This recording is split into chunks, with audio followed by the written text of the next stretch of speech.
Según las últimas estadísticas, alrededor del 68% de los chilenos que trabajan lo hacen en una pequeña o mediana empresa. Además, es este sector el que a través de la capacitación y las competencias dinamiza la economía, aportando al crecimiento económico del país. Para conversar de todo esto estamos en el estudio con el presidente de la Confederación Gremial Nacional Unida de la Mediana y Pequeña Empresa, don Pedro Davis. Muchas gracias por estar con nosotros.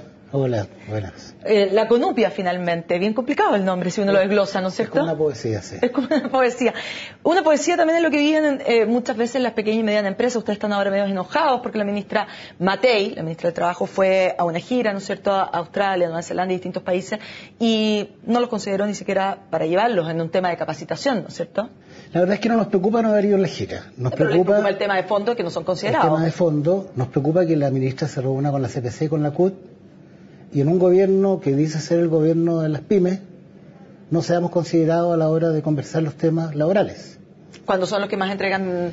¿Por qué? Cuando más empleo. ¿Pero por qué? Yo voy a hacer una pequeña corrección a las cifras. 68% de la cifra del empleo formal. Está además el empleo informal, el empleo que no está reconocido. Nosotros estimamos que las pymes generan el 80% del empleo privado del país. Y recibimos solamente el 15% de las ventas internas. Entonces hay un desajuste bien importante. Por tanto, generar políticas públicas que favorezcan el desarrollo de la pequeña empresa y sus trabajadores es un imperativo urgente. ¿Pero usted cree que no ha estado los últimos temas que se han tocado en el país, más temas país en el fondo, sí han sido consideradas las pequeñas y medianas empresas? Por ejemplo, en el tema tributario, las empresas que no van a ser tocadas y siempre se han dejado fuera son las pequeñas y medianas empresas. Pero resulta que las pequeñas empresas no pagamos impuestos, entonces no nos afecta mucho, porque las pequeñas empresas no ganamos dinero. Y hay muchos empresarios que si ganan dinero es por error, porque ellos no se fijan un sueldo patronal, que la ley les permite, y ese retiro que sacan como sueldo, o sea, el retiro que sacan para vivir, es considerado utilidad cuando en realidad no es utilidad. Y si usted revisa quién paga impuestos en Chile, pagan las muy grandes empresas nomás. Por tanto, que nos digan a nosotros que no nos va a afectar, es que no nos afecta ahora. Los chicos pagamos muy poco impuesto hoy día. El IVA no es un impuesto de la empresa, el IVA es un impuesto que actuamos como recaudadores solamente. El consumo. Entonces, nosotros le hemos pedido al Servicio de Impuestos Internos y estamos esperando esa información que nos diga cuántos son los impuestos efectivamente pagados, porque nosotros pagamos PPM. Pero yo te puedo decir, por ejemplo, que el PPM que nosotros pagamos el año 2009 era alrededor del 10% del total de los PPM pagados en el país.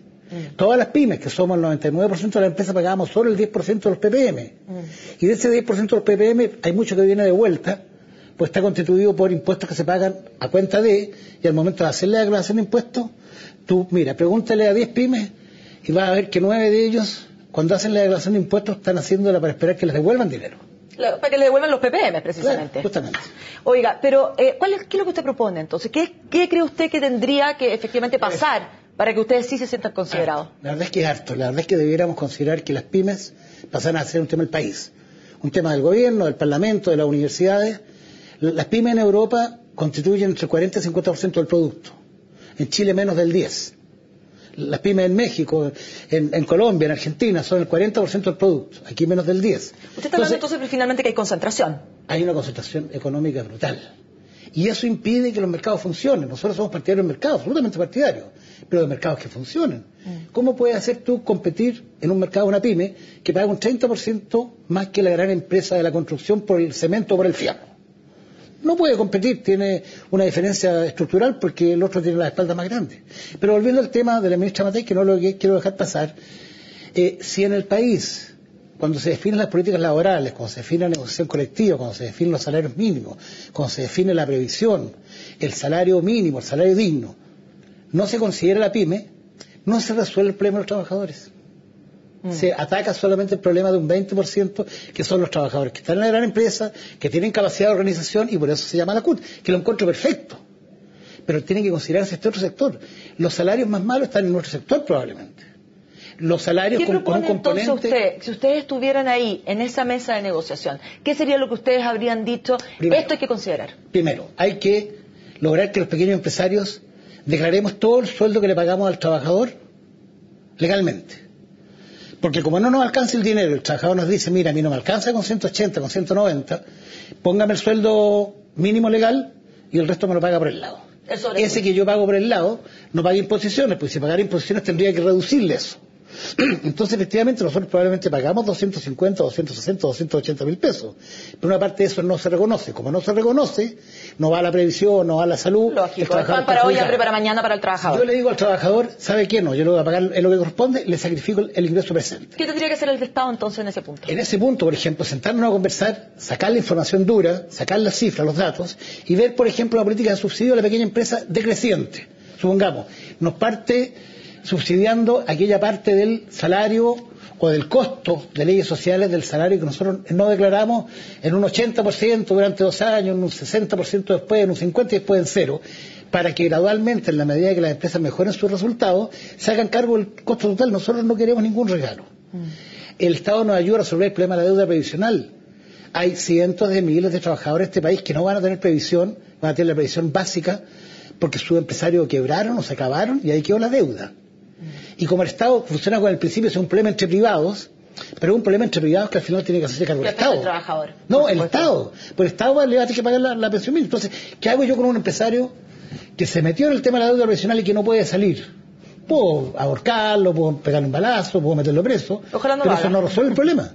O sea, hay que mirarlo cómo lo resuelve. Entonces, por ejemplo, un crédito que signifique un certificado que el gobierno le da a la AFP o al sistema anterior, con el pago y que nosotros nos comprometemos a pagarlo a una tasa de interés razonable a 8 o 10 años, sin los intereses usurarios que cobran la AFP. Pero eso es una reforma política que supone el acuerdo con el Parlamento, pero se requiere la voluntad política, porque cuando nosotros se lo hemos planteado, los subsecretarios de previsión nos han dicho, no corresponde a las políticas de los gobiernos, no solo a en los anteriores también.